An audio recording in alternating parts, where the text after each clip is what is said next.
Idea നമുക്ക് ഉണ്ടാവണം. അപ്പൊ എന്താ ഡാറ്റാബേസ് എന്താ? ഡാറ്റ സ്റ്റോർ ചെയ്യാൻ വേണ്ടി അത് സത്യം, അത് തന്നെയാണ് കാര്യം. അത് സോഫ്റ്റ്വെയർ സ്ട്രക്ചർ ഡാറ്റ. അതായത് ഡാറ്റാബേസ്. ഇപ്പൊ ഞാൻ ഒരു എക്സാമ്പിൾ പറയാം. അപ്പൊ നമ്മൾ ഫയലിന്റെ ഓപ്പറേഷൻ പഠിച്ചില്ലേ? ഫസ്റ്റ് തൊട്ട് റീഡ്, ഫസ്റ്റ് തൊട്ട് റൈറ്റ്. നമുക്ക് വേണമെങ്കിൽ ഇപ്പം ആലോചിക്കാം, നമ്മളൊരു ആപ്ലിക്കേഷൻ ബിൽഡ് ചെയ്യാം. നമ്മുടെ ലക്ഷ്യം എന്ന് വെച്ചാൽ ഇപ്പൊ എന്ത് ആപ്ലിക്കേഷൻ, ഇപ്പൊ ഫേസ്ബുക്ക് അല്ലെങ്കിൽ ഒരു ഇൻസ്റ്റാഗ്രാം ആയിക്കോട്ടെ, ഇൻസ്റ്റാഗ്രാം ആണ് നമ്മൾ ബിൽഡ് ചെയ്യുന്നത് വെച്ചാൽ, അപ്പൊ നമ്മുടെ ലക്ഷ്യം എന്താ? നമ്മുടെ ലക്ഷ്യത്തിലേ ഉള്ളൂ ആൾക്കാർക്ക് അവരുടെ ഫോട്ടോസ് ഇതിനകത്ത് ഷെയർ ചെയ്യാൻ പറ്റണം. ഈ ഷെയർ ചെയ്യുന്ന ഫോട്ടോ സേവ് ആയി കിടക്കണം, അവർ നാളെ നോക്കിയാൽ അവിടെ കാണണം, ഇല്ലേ? പിന്നെ ലൈക്ക്, കമന്റ്, അങ്ങനെ ഒരുപാട് ഓപ്ഷൻസ് ഉണ്ട്. അപ്പൊ നമ്മുടെ ലക്ഷ്യം വെച്ചാൽ ഡാറ്റ, ആൾക്കാർ ഡാറ്റാസ് പോസ്റ്റ് ചെയ്യുന്നു, അത് ബാക്കിയുള്ളവരിലേക്ക് എത്തിക്കുക, ഷെയർ ചെയ്യാൻ പറ്റുക, സേവ് ചെയ്യാം. അല്ലല്ല, അത് അതെ, ഇമേജസ് ഇടുന്നത് നമ്മൾ നേരത്തെ ചെയ്ത ടെക്നിക്കാണ്. Back and folder. ഇപ്പൊ ബാക്ക് ആൻഡ് ഫോൾഡർ ആണെന്നില്ല, ഇപ്പൊ നമ്മൾ ബാക്ക് ആൻഡ് ഫോൾഡർ ഇട്ടുന്നുള്ളൂ. ഇപ്പൊ ഇമേജ് ഇടാൻ വേണ്ടി തന്നെ സെപ്പറേറ്റ് സെർവർ ഉണ്ട്. അതിന് നമ്മൾ ഡാറ്റാബേസ് എന്ന് പറയാനുള്ള സെപ്പറേറ്റ് സെർവർ. ഇപ്പൊ Amazon S3 bucket, Google photos എന്നൊക്കെ പറഞ്ഞിട്ടുള്ള സാധനമുണ്ട്. നമ്മൾ അതിന്റെ ലിങ്ക് കണക്ട് ചെയ്തിട്ട് നമ്മൾ അതിലേക്ക് അപ്ലോഡ് ചെയ്യുന്നു. അപ്പൊ റെസ്പോൺസ് ആയിട്ട് നമുക്ക് ആ ലിങ്ക് കിട്ടും. നമ്മൾ ആ ലിങ്കാണ് ഡാറ്റാബേസ് ചെയ്യുക, അല്ലാതെ ഇമേജ് ഡാറ്റാബേസ് സേവ് ചെയ്യില്ല. കാര്യം അത് ഭയങ്കര ടൈം എടുക്കുന്ന പ്രോസസ് ആണ്. നമ്മൾ ഇമേജ് ബിറ്റ് ആയിട്ട് മാറ്റണം.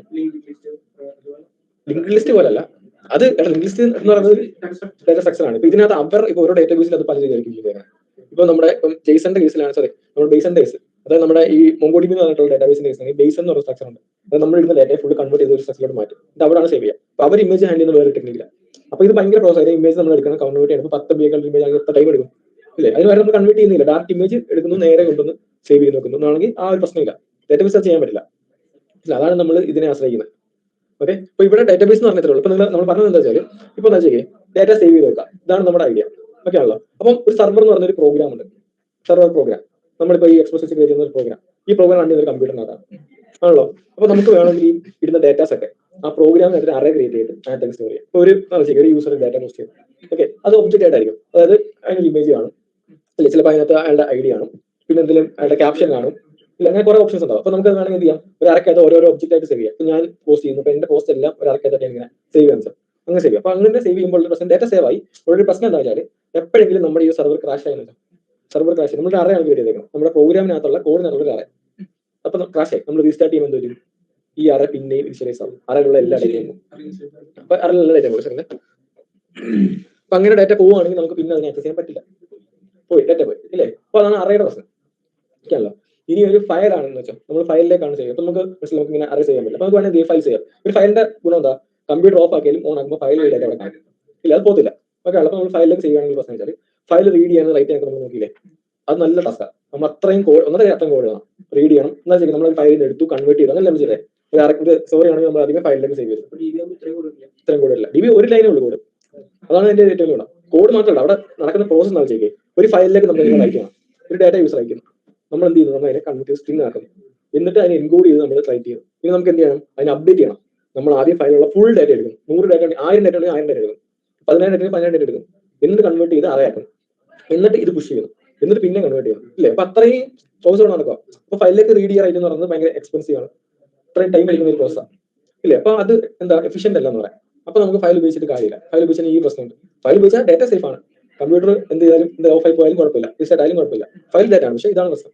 അപ്പൊ അവിടെ നമ്മൾ കൊണ്ടുവന്ന് ഇംപ്ലിമെന്റ് ചെയ്തിരിക്കുന്ന ഒരു സാധനമാണ് ഡാറ്റാബേസ്. ഡാറ്റാബേസ് എന്ന് പറഞ്ഞാൽ ആക്ച്വലി ഒരു പ്രോഗ്രാമാണ്. നമ്മൾ ഒരു പ്രോഗ്രാം ഒരു മെമ്മറിയാണ്. നമ്മൾ ഈ പ്രോഗ്രാമിന് മെമ്മറി കൂടെ ചേർത്ത് ഡാറ്റാബേസ് എന്ന് പറയും, അല്ലെങ്കിൽ ആ പ്രോഗ്രാമിന് മാത്രം ഡാറ്റാബേസ് എന്ന് പറയും. നമ്മളെപ്പോഴും ഫോക്കസ് ചെയ്യുന്ന ഡാറ്റാബേസ് പറഞ്ഞാൽ മെമ്മറി കുറെ ഡാറ്റ എടുക്കാനായിട്ട് ആലോചിക്കുക. പക്ഷേ അവിടെ ആക്ച്വലി ഒരു പ്രോഗ്രാം ഉണ്ട്.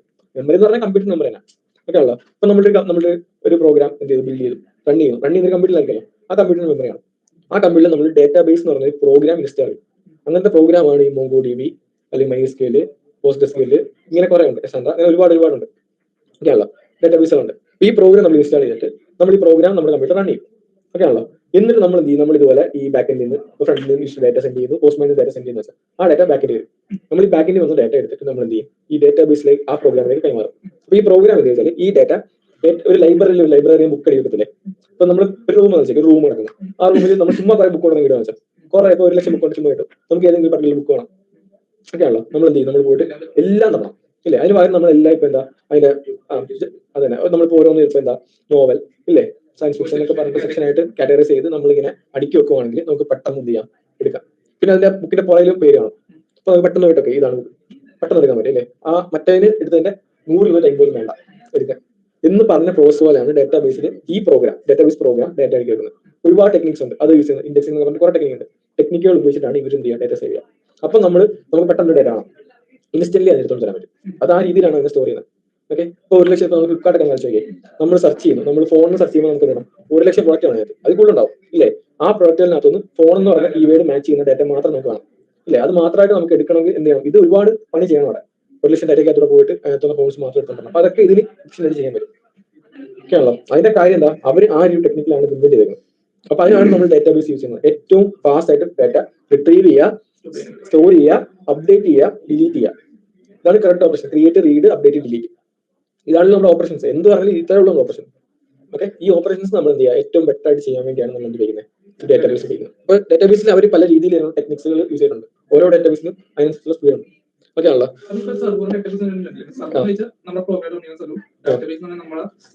ഡാറ്റ സ്റ്റോർ ചെയ്യുന്ന സ്ഥലം. പക്ഷെ ഇത് രണ്ടും ചിലപ്പോൾ ഒരു കമ്പ്യൂട്ടർ ആയിരിക്കും. ഇപ്പൊ നമുക്ക് വേണമെങ്കിൽ ഇപ്പൊ നമ്മൾ എല്ലാം ഇപ്പൊ നമ്മുടെ കമ്പ്യൂട്ടർ പവർ ആണെന്നുള്ളതാണ് ഹോസ്റ്റ് ചെയ്യുമ്പോൾ നമ്മൾ എന്ത് ചെയ്യും, നമ്മൾ ഇന്റർനെറ്റോട് കണക്ട് ചെയ്തേക്കുന്നത്. ഇപ്പൊ ഇവിടെ ഈ റൂം തുറന്നു കഴിഞ്ഞാൽ സർവർ റൂമാണ്. അവിടെ ഒരു CP ഇരിക്കുന്നുണ്ട്. സർവർ ഉണ്ടല്ലേ നമ്മുടെ ചിലപ്പോൾ കോളേജുകളിലൊക്കെ കാണും, ഇങ്ങനെ ഒരു പെട്ടി പോലെ സാധനം ഇരിക്കും, ബാങ്കുകളിലൊക്കെ കാണും, ലൈറ്റ് ഒക്കെ തന്നെ.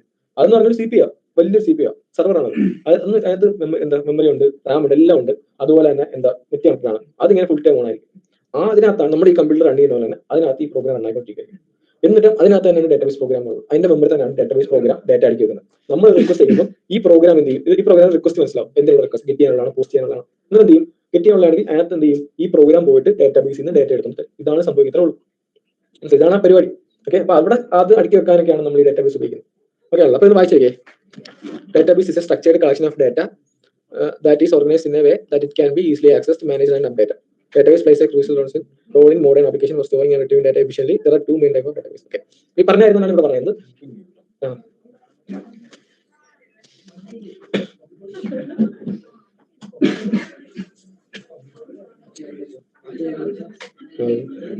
വലിച്ചോടാ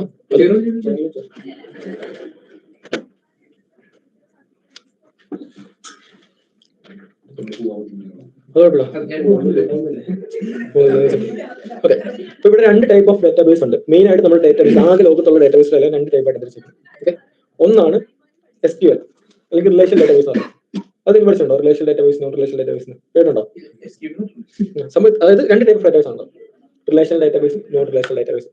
ഓക്കെ, അപ്പം റിലേഷൻ ഡാറ്റാബേസിനെയാണ് SQL ഡാറ്റാബേസ് എന്ന് പറയാം. നോൺ റിലേഷൻ ഡാറ്റാബേസിനെ SQL ഡാറ്റാബേസ്. നമുക്ക് SQL എന്ന് പറയാം, SQL എന്ന് പറയാം. രണ്ട് രീതിയിലും പ്രൊനൗൺസ് ചെയ്യാറുണ്ട്, SQL അഥവാ SQL അല്ലെങ്കിൽ NoSQL അഥവാ NoSQL. ഓക്കെ ആണല്ലോ. അപ്പൊ ഞാൻ കൂടുതൽ ഈ അത്യാവശ്യം ഇതിനകത്ത് ഇപ്പൊ നല്ല ഒരുപാട് വർക്ക് ചെയ്തിട്ടുള്ള ഡെവലപ്പേഴ്സ് ഒക്കെ SQL എന്നാണ് പറയാം. അപ്പൊ SQL എന്ന് പറയാറ് രണ്ടും ശരിയാണ്. അപ്പം നമ്മൾ SQL എന്ന് പറയാൻ SQL എന്ന് പറയുന്നില്ല, അത് MongoDB NoSQL. അതെന്താണെന്ന് ഞാൻ പറയാം. അപ്പൊ ഇവിടെ നോക്കാം, രണ്ട് ടൈപ്പ് ഓഫ് ഡാറ്റാബേസ് ഉണ്ട്, SQL ഡാറ്റാബേസുകൾ, NoSQL ഡാറ്റാബേസ്. ഓക്കെ ആണല്ലോ. ഈ SQL ഡാറ്റാബേസ് നമ്മൾ ആദ്യം പഠിക്കാൻ പോകുന്നത്, നമ്മൾ ജസ്റ്റ് ഇത് പറഞ്ഞു തന്നേ ഉള്ളൂ, നമ്മൾ പഠിക്കുന്നത് MongoDB ആണ്. അപ്പൊ ഇത് ജസ്റ്റ് എന്താണ് SQL എന്താണ് NoSQL എന്ന് പറഞ്ഞു തന്നുള്ളൂ. ഒന്നാമതാണ് റിലേഷൻ ഡാറ്റാബേസുകൾ അഥവാ SQL ഡാറ്റാബേസ്. ഓക്കെ ആണല്ലോ. നോക്കിയേ, relation database stores data in tabular form and uses A structured query language four defining. ഇത്രേ ഉള്ളൂ. അതായത് നിങ്ങൾ ഈ സങ്കല്പിക്കാം, ഡാറ്റാബേസ് ഡാറ്റ സ്റ്റോർ ചെയ്യുന്നത് ഒരു പ്രത്യേക രീതിയിലാണ്. അപ്പൊ അത് കൺവേർട്ട് ചെയ്ത് ബൈനറി ആയിട്ട് തന്നെ സ്റ്റോർ ചെയ്യുക. അപ്പോൾ ഇതിനെ നമുക്ക് സങ്കല്പിക്കുന്ന സമയത്ത് ഇതിന്റെ ഒരു ഫംഗ്ഷനാലിറ്റി എങ്ങനെ ആർക്കാൽ റിലേഷൻ ഡാറ്റാബേസിൽ ഒരു ടേബിൾ ഫോർമാറ്റിലാണ് ഡാറ്റ സ്റ്റോർ ചെയ്യുക. അല്ലെങ്കിൽ ടേബിൾ ഫോർമാറ്റ്. ഇപ്പൊ നമുക്ക് കുറെ ഒരു 100 യൂസറിന്റെ ഡാറ്റ നമുക്ക് ഇങ്ങനെ എന്താണ് ഒരു പേപ്പറിനകത്ത് എഴുതാം.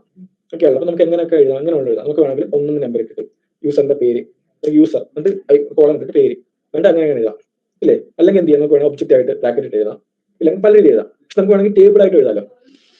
ടേബിൾ ആയിട്ട് നമ്മൾ ഒരു ഗുണം എന്ന് വെച്ചാൽ നമ്മൾ എന്ത് ചെയ്യുന്നു, നമ്മൾ ടേബിൾ വയ്ക്കും. അപ്പൊ നമുക്കറിയാം യൂസർ എന്തൊക്കെയുണ്ട്, യൂസറിന് ഫസ്റ്റ് നെയിം ഉണ്ട്, ലാസ്റ്റ് നെയിം ഉണ്ട്, ഏജ് ഉണ്ട്, പ്ലേസ് ഉണ്ട് ഇല്ലേ. അപ്പൊ നമ്മൾ ടേബിളിനകത്ത് ആ ഒരു പേപ്പറിനകത്ത് വലിയ ടേബിൾ ആയിരിക്കും, ഫസ്റ്റ് നെയിം ലാസ്റ്റ് നെയിം, എന്നിട്ട് അതിന്റെ ഹെഡിങ് ആയിട്ട് ഫസ്റ്റ് നെയിം ലാസ്റ്റ് നെയിം എല്ലാം കൊടുക്കും. എന്നിട്ട് നമ്മൾ എന്ത് ചെയ്യും, പേരായിരിക്കും. എന്നിട്ട് ഒന്ന് ഇട്ട് അതിന് നേരെ ഫസ്റ്റ് നെയിമിന്റെ സ്ഥാനത്ത് ആദ്യ യൂസറിന്റെ ഫസ്റ്റ് നെയിം, ലാസ്റ്റ് നെയിം സ്ഥാനത്ത് ആദ്യ യൂസറിന്റെ ലാസ്റ്റ് നെയിം ഇല്ലേ, ഏജ്, പ്ലേസ് ഇങ്ങനെ എഴുതും. ടേബിൾ എഴുതിയിരിക്കും. ഓക്കെ, ഇതിന്റെ ഒരു ഗുണം എന്താ വെച്ചാൽ ഇപ്പൊ നമുക്ക് എന്താ ഇപ്പം പ്ലേസ് ഉണ്ട്. ഓക്കെ, അപ്പൊ നമുക്ക് വേണ്ടത് വെച്ചാൽ കൊച്ചി എന്ന് പറയുന്ന പ്ലേസിലുള്ള എല്ലാ യൂസേഴ്സിന്റെ ഡാറ്റ വേണം. നമുക്ക് എന്ത് ചെയ്യാം, നമുക്ക് വേറെ ഒരു ആ ടേബിളിനകത്ത് വേറെ ഒരു ഇപ്പം ടേബിളിനകത്ത് എന്തൊക്കെ റോ ഉണ്ട്, കോളം ഉണ്ട്. ആ ടേബിളിന്റെ ഒരു റോ റെപ്രസെന്റ് ചെയ്യുന്ന ഒരു യൂസറിനായിരിക്കും അല്ലെ. ഒരു കോളം അയാളുടെ ഒരു ഫീൽഡ് ആയിരിക്കും, ഫസ്റ്റ് നെയിം ആവാം ലാസ്റ്റ് നെയിം ആവാം ഇല്ലേ. നമ്മുടെ ആവശ്യം എന്താ, നമ്മുടെ ആവശ്യം കൊച്ചിയുള്ള യൂസേഴ്സിനെ മാത്രമാണ്. നമുക്ക് വേറെ ഒന്നും നോക്കണ്ട, പ്ലേസ് മാത്രം പോയി നോക്കാം. പ്ലേസ് എന്ന് പറഞ്ഞ കോളം മാത്രം നോക്കാം. പ്ലേസ് എന്ന് പറഞ്ഞ കോളത്തിനകത്ത് എന്ത് ചെയ്യുക, കൊച്ചി മാച്ച് ആവുന്ന യൂസേഴ്സിന് മാത്രം എടുക്കുക. എളുപ്പം കിട്ടിയില്ലേ. ഈ ഒരു രീതിയിലാണ് നമ്മുടെ റിലേഷൻ ഡാറ്റാബേസിൽ വർക്ക് ചെയ്യാം. ടേബിൾ ഫോർമാറ്റിലാണ് ഡാറ്റ സ്റ്റോർ ചെയ്യുന്നത്. മനസ്സിലായി. അപ്പൊ എന്ത് ചെയ്യാം, നമുക്ക് എന്തെങ്കിലും ഒരു സാധനം മാച്ച് ചെയ്യാം. നമുക്ക് ചുമ്മാ യൂസറിനെ വേണമെങ്കിൽ എന്ത് ചെയ്യാം, ഇപ്പൊ യൂസറിന്റെ ID ആണ്, നമുക്ക് ഒരു യൂസറിനെ മാത്രം വേണ്ടെങ്കിൽ നമ്മൾ അതിന് വേണ്ടി അയാൾ ഐ ഡി ആയിരിക്കും സെൻഡ് ചെയ്യാം. ഐ ഡി മാത്രം കാറോ മാത്രം നമുക്ക് ഇന്ന സ്ഥലത്തുള്ള ഒരു യൂസറിനെ അല്ലെങ്കിൽ ഇന്ന ഏജിലുള്ള യൂസറിനെ, ഇപ്പം 50 വയസ്സ് താഴെ യൂസറിനെ നമുക്ക് എന്ത് ചെയ്യാം, ഏജ് മാത്രം നോക്കിയാൽ എന്നിട്ട് നോക്കാം, ഓരോ നോക്കാം, ഫിൽട്ടർ ചെയ്യാം, എന്നിട്ട് എന്ത് ചെയ്യാം 50 താഴെയാണ് 50 താഴെയാണ്, അപ്പൊ അങ്ങനെ നോക്കിയെടുക്കാം. ഇതേ പ്രോസസ് ആണ് ഈ ഡാറ്റാബേസ് ചെയ്യുന്നത്. ഒക്കെയാണല്ലോ. ഇപ്പൊ ടേബിൾ ഫോർമാറ്റ് ഡാറ്റ സ്റ്റോറിയുള്ള ഒരു ഗുണം ഭയങ്കര ഫാസ്റ്റ് ആയിട്ട് എഫിഷ്യന്റ് ആയിട്ട് നമുക്ക് എന്ത് കിട്ടും, നമുക്ക് ഡാറ്റ സ്റ്റോർ ചെയ്യാം. ഇങ്ങനെ ടേബിൾ ഫോർമാറ്റിൽ ഡാറ്റ സ്റ്റോർ ചെയ്യുന്ന ഡാറ്റാബേസുകളാണ് റിലേഷണൽ ഡാറ്റാബേസുകൾ. ഓക്കെ ആണല്ലോ. ഇവിടെ ഇപ്പൊ ഡാറ്റാബേസ് എന്ന് പറഞ്ഞ സാധനം ഉണ്ടെന്ന് പറഞ്ഞു, ബാക്ക് എൻഡ് ഉണ്ട്, ഡാറ്റാബേസ് ഉണ്ട്. നമ്മുടെ ബാക്ക് എൻഡ് നമുക്ക് ഡാറ്റാബേസ് തമ്മിൽ കമ്മ്യൂണിക്കേറ്റ് ചെയ്യണം. എന്നാലേ ഡാറ്റാബേസ് ഇപ്പൊ നമുക്ക് ലൈബ്രറി ബുക്ക് പറയണ്ടേ, ചില ആ ബുക്ക് എടുത്ത് തരും. അപ്പൊ അയാൾക്ക് അറിയുന്ന ലാംഗ്വേജ് നമുക്ക് അറിയുന്ന ലാംഗ്വേജ് സെയിം ആണെന്ന് നമുക്ക് പറയാം അല്ലേ. പക്ഷെ ഡാറ്റാബേസ് നമ്മൾ നമ്മുടെ ബാക്ക് എൻഡ് ക്രിയേറ്റ് ചെയ്യുന്നത് എന്തിനാ, നോഡിലാണ്. ഡാറ്റാബേസ് ക്രിയേറ്റ് ചെയ്യുന്നതോ ഏതെങ്കിലും ഒരു ഇപ്പൊ MySQL, NoSQL എന്നൊക്കെ പറഞ്ഞിട്ട്, അല്ല MySQL, MariaDB എന്നൊക്കെ പറഞ്ഞിട്ട് ഒരുപാട് ഡാറ്റാബേസ് ഉണ്ട്. അപ്പൊ അതിൽ ഏതെങ്കിലും പ്രോഗ്രാമിലേക്ക് നമ്മൾ മനസ്സിലാക്കാം. അപ്പൊ ഇങ്ങനത്തെ ഈ റിലേഷൻ ഡാറ്റാബേസ് ഉണ്ട്, ഈ ടേബിൾ ഫോർമാറ്റിൽ ഡാറ്റ സ്റ്റോർ ചെയ്യുന്ന ഡാറ്റാബേസുകൾ. ഈ ഡാറ്റാബേസുകളിലെല്ലാം ഉപയോഗിക്കുന്ന ഒരു ലാംഗ്വേജ് ആണ് SQL, സ്ട്രക്ചേർഡ് ക്വറി ലാംഗ്വേജ് എന്ന് പറയും. ഈ ലാംഗ്വേജ് ഉപയോഗിച്ചിട്ടാണ് ഇതുമായിട്ട് കമ്മ്യൂണിക്കേറ്റ് ചെയ്യുക. അപ്പൊ നിങ്ങൾ എവിടെയെങ്കിലും കണ്ടാണ് സെലക്ട് സ്റ്റാർ എന്നൊക്കെ പറഞ്ഞിട്ട് ലാംഗ്വേജ് ആണ്, അതാണ് ആ ലാംഗ്വേജ്. അപ്പൊ നമ്മൾ എന്ത് എക്സാം ഉണ്ടായിരുന്നത്, നിങ്ങൾ 5th ഇയർ അല്ല 4th ഇയർ അല്ല 3rd ഇയർ ആയിരുന്നില്ലേ, മറ്റേ PDD ആണോ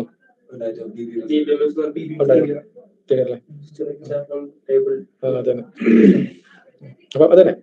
അപ്പൊ ആ ലാംഗ്വേജ് ഉപയോഗിച്ചിട്ടാണ് നമ്മൾ എന്ത് ചെയ്യുക, നമ്മൾ ഈ ഡാറ്റാബേസുമായിട്ട് കമ്മ്യൂണിക്കേറ്റ് ചെയ്യുക. അതാണ് SQL എന്ന് പറഞ്ഞത്.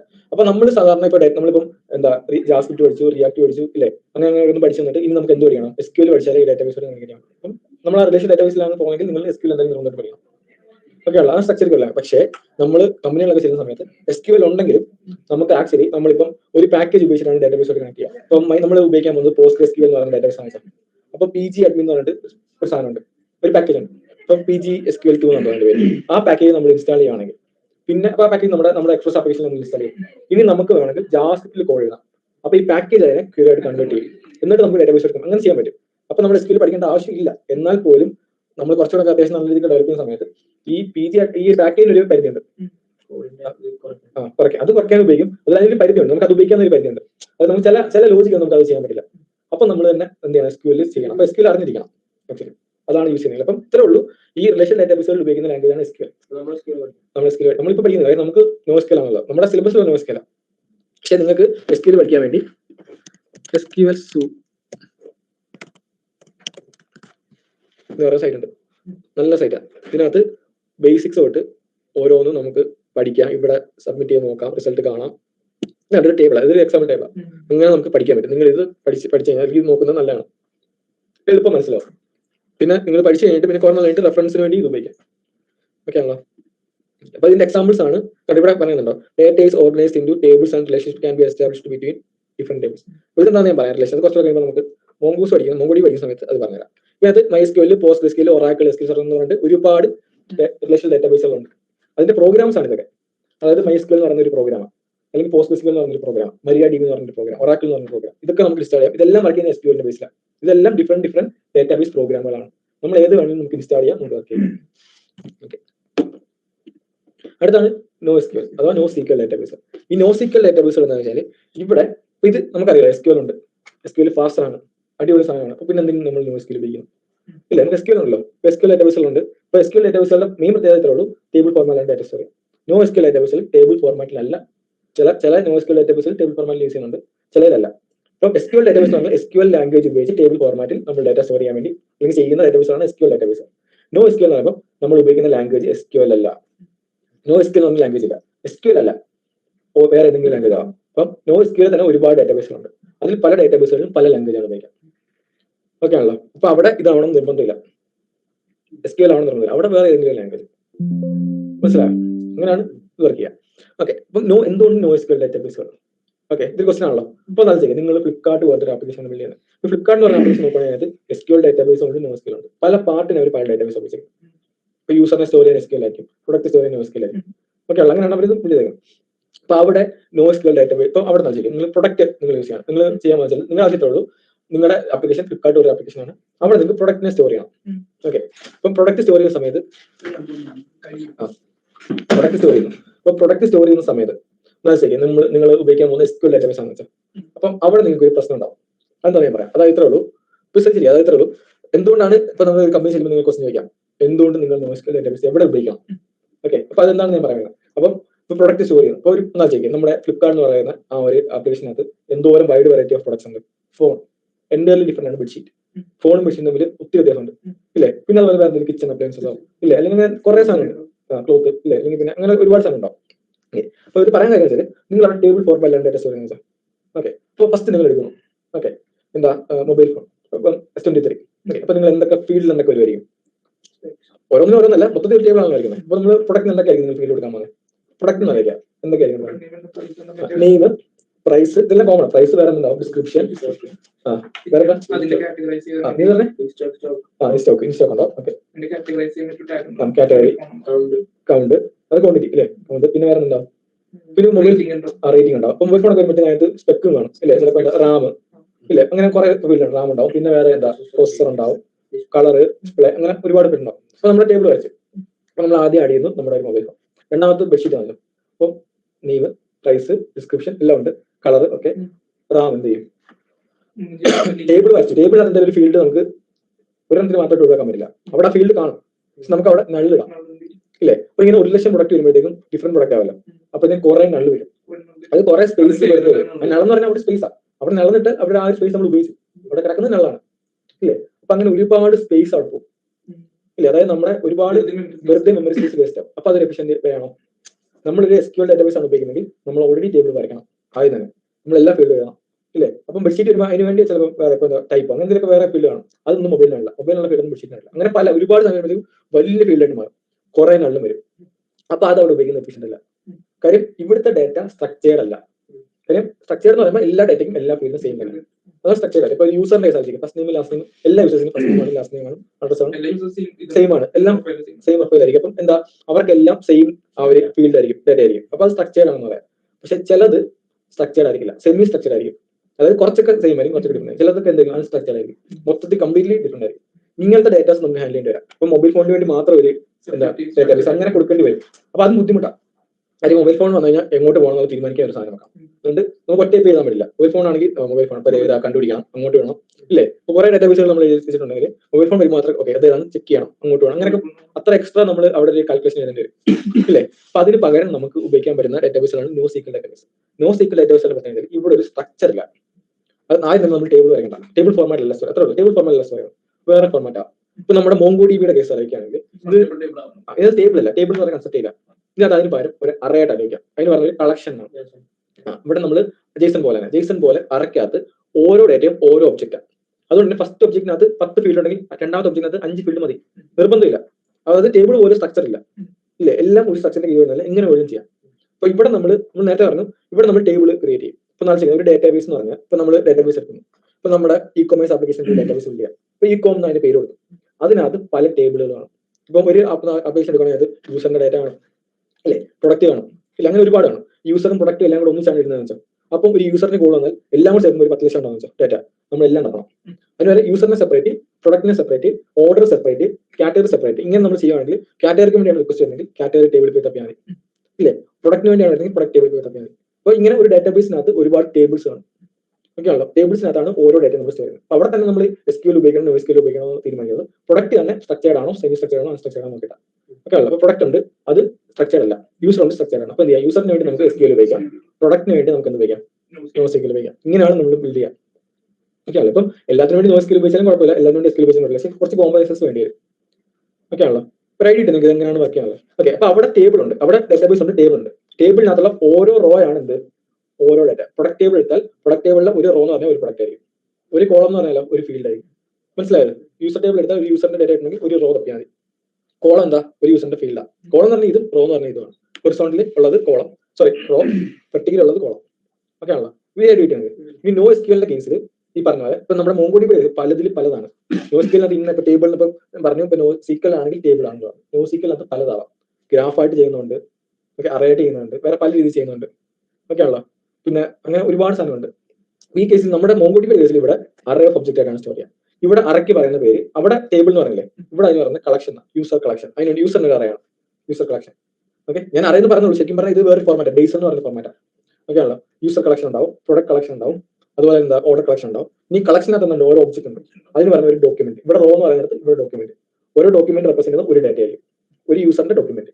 ഒരു യൂസർ കളക്ഷനകത്ത് ഒരുപാട് ഡോക്യുമെന്റ്സ് ആണ്, ഓരോ ഡോക്യുമെന്റ് റെപ്രസെന്റ് ചെയ്യുന്നത് ഓരോ യൂസർ ആയിരിക്കും. മനസ്സിലായത്? ഇങ്ങനെയാണ് അത് വർക്ക് ചെയ്യുക. ഈ റൈറ്റ് നിങ്ങൾക്ക് ഓക്കെ. സോ ഇവിടെ പറഞ്ഞാൽ നോക്കിയേ, NoSQL ഡാറ്റാബേസുകൾ ഡിസൈൻ ചെയ്തിരിക്കുന്നത് എന്തിനു വേണ്ടിയാ? Structured, semi structured, unstructured data handle ചെയ്യാൻ വേണ്ടി. അപ്പൊ നാളെ നിങ്ങൾ പ്രൊജക്ട് ബിൽഡ് ചെയ്യുന്ന സമയത്ത് നിങ്ങൾ ആദ്യമേ ഏത് ഡാറ്റാബേസ് ഉപയോഗിക്കണം എന്ന് തീരുമാനിക്കും. ഡാറ്റ നോക്കിയാൽ മതി.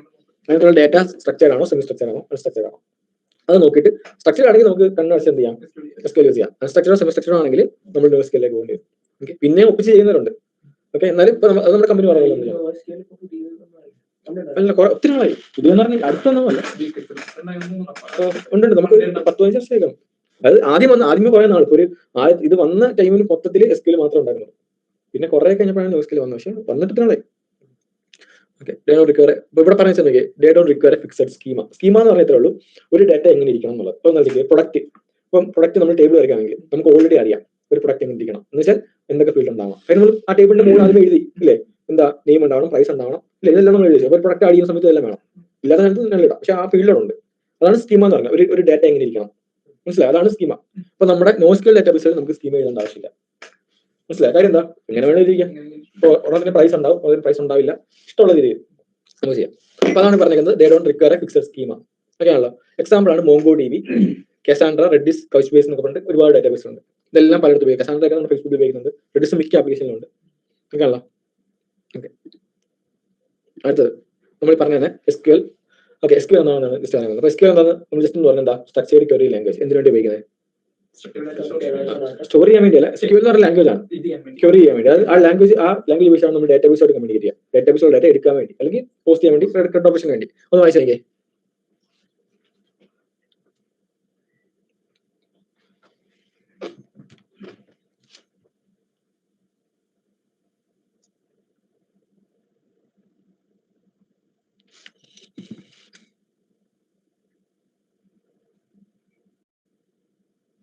പറഞ്ഞിട്ടുള്ള SQL എന്ന് പറഞ്ഞ ലാംഗ്വേജ് അല്ല, NoSQL എന്ന ലാംഗ്വേജ് അല്ല. അത് റിലേഷൻ ഡാറ്റാബേസ് അല്ലാത്ത ഡാറ്റാബേസുകളെ സൂചിപ്പിക്കാൻ ഉപയോഗിക്കുന്ന ടൈമാണ് NoSQL. അതിനകത്ത് പല ലാംഗ്വേജ് വരാം ചെയ്യാൻ വേണ്ടി. സ്കീമലെസ് ആണ്, ഫ്ലെക്സിബിൾ ആണ്.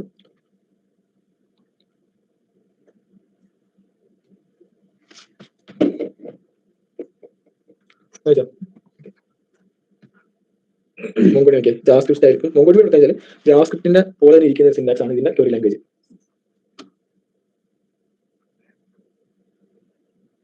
MongoDB ക്വറി ലാംഗ്വേജിന്റെ പേരുണ്ട്, പ്രത്യേകിച്ച് പേരില്ലേ. Cassandra, SQL, Cypher, അങ്ങനെ കുറെ എന്തുണ്ട് NoSQL ഡാറ്റാബേസുകളുണ്ട്. ഓക്കെ, MongoDB എന്ന് പറയുന്നത് ഇതിന് പറയുന്നത് ഡോക്യുമെന്റ് ഡാറ്റാബേസ്. ഇവിടെ ഡാറ്റ സ്റ്റോർ ഡോക്യുമെന്റ് ആയിട്ട് പറഞ്ഞ പോലെ ഒബ്ജക്റ്റ് പോലെ അതിനാണ് ഡോക്യുമെന്റ് പറയാം. അപ്പോൾ ഡോക്യുമെന്റ് ഡാറ്റാബേസ് ആണ് with scalability and flexibility that you want with querying and indexing data. അതായത് പറഞ്ഞാൽ സ്കേലബിലിറ്റി എന്ന് പറഞ്ഞാൽ നമുക്ക് എന്ത് ചെയ്യാം, എത്രത്തോളം വേണമെങ്കിൽ ഇതിനെ വലുതാക്കാം, ഏത് സ്കെയിൽ വേണമെങ്കിൽ ഉയർത്താം, എത്ര ഡാറ്റ വേണമെങ്കിൽ സ്റ്റോർ ചെയ്യാം, എത്ര വേണമെങ്കിൽ റിട്രീവ് ചെയ്യാം, ഒരു എത്ര പറ്റുള്ളൂ ലിമിറ്റ് ഒന്നുമില്ല, എത്ര വേണമെങ്കിൽ ചെയ്യാം. എത്രത്തോളം നമുക്ക് വേണമെങ്കിലും എന്താ ഫീൽഡുകൾ ആഡ് ചെയ്യാം.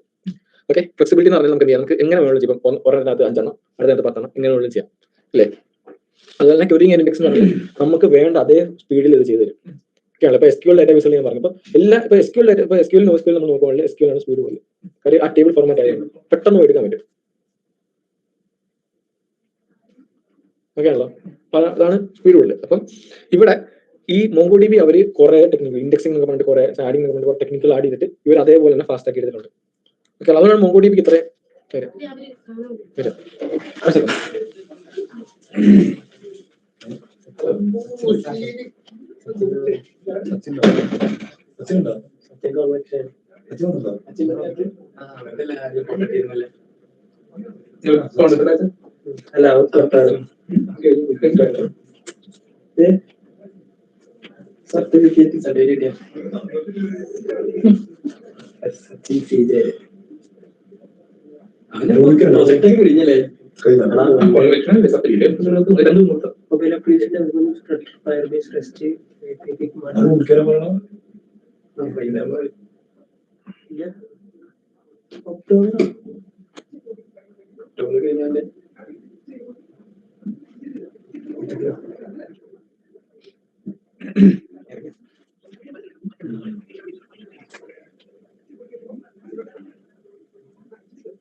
പോണം. അതിനൊന്നും ഞങ്ങൾ 10 മിനിറ്റ്